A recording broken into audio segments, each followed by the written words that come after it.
Helo, fe enw i Gwenllian a dwi newydd gwblhau fy mlwyddyn cyntaf yn Prifysgol Met Caerdydd yn astudio gwyddor iechyd a chwaraeon fel Sports and Exercise Science. Dwi'n mynd i wneud fideo sydyn heddiw yn sôn am rhai o'r dylanwadau a profiadau nath helpu fi benderfynu be o'n i eisiau gwneud yn y dyfodol a be o'n i eisiau astudio yn y Brifysgol. Pan dwi'n meddwl nôl am y blwyddyn neu blynyddoedd dwytha, dwi'n gallu gweld bod chwaraeon wedi bod yn rhan mawr iawn o be o'n i'n neud o ddydd i ddydd. Nes i ddewis chwaraeon fel pwnc tygau a lefel A, oherwydd o'n i'n mwynhau neud chwaraeon.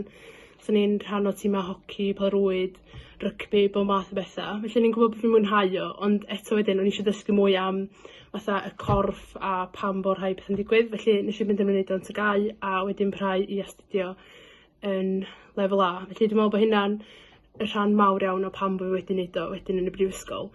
Ond o'n i'n meddwl hefyd, dwi wedi cael llawer iawn o brofiadau a wedi gwblhau llwyth o oriau gwirfoddol mewn chwaraeon. Felly yn blwyddyn 10, o'n i'n gorfod gwblhau 30 awr gwirfoddol i'r bacaloriaeth. Felly nes i benderfynu wneud o yn rhywbeth o'n i'n gwybod bod fi'n mwynhau.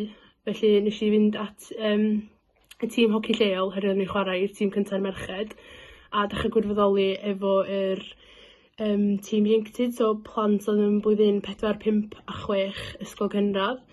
A wedyn o hynna wedyn nes i barhau a nes i'n sbio nôl. Felly dwi wedi bod yn gwneud awr gwirfoddol efo'r clwb hoci o pan o'n i'n blwyddyn 10 tan i fi orffen ysgol yn blwyddyn 13.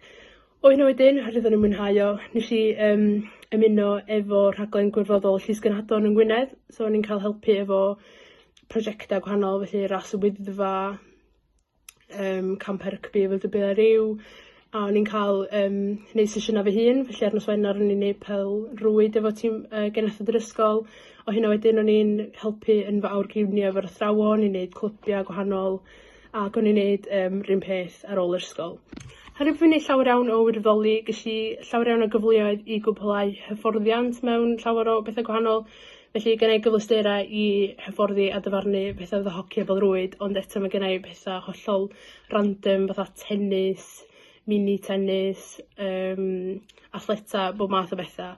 Felly, herwydd mwy o'n i'n neud, mwy o'n i'n cael allan ohono fo, wedyn mae'r sgiliau falle dwi wedi cael o'n neud yn aruthrol. A herwydd bod fi'n neud lot o wirfoddoli, ges i gyfle i fynd ar y grŵp lliwiau cenedlaethol, a wedyn ges i neud yr seremoni agoriadol drwy gyfrwng Gymraeg o flaen Llysgynhadon a'r Cymru i gyd. Felly oedd hynna'n brofiad hynod o dda. A mae hein i gyd feto wedi dod trwy chwaraeon. Felly ni'n gwybod herwydd bod fi wedi bod yn gwneud lot o bethau efo chwaraeon pan o'n i'n fengach a bod fi wedi gwneud chwaraeon ers o'n i'n ddim o beth. A ni'n gwybod bod fi eisiau parhau wneud o yn y Brifysgol, felly dyna nath helpu fi ddewis be o'n i eisiau gwneud yn y dyfodol.